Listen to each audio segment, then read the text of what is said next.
Hey there! Ready to learn how to switch power modes in Windows 11? Don't sweat it. I'm here to guide you through it all.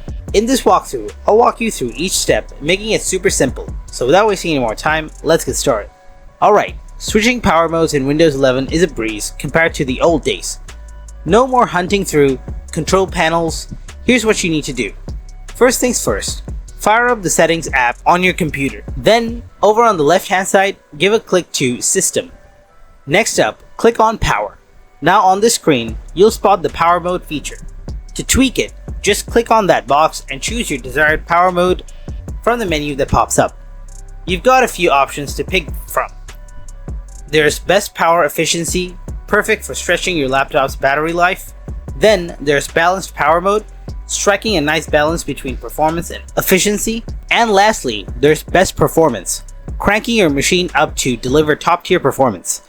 And that's a wrap. If this guide helped you out, then subscribe to our channel and don't forget to drop a like. And if you have any kind of questions, then please ask them in the comment section below. Thanks for watching.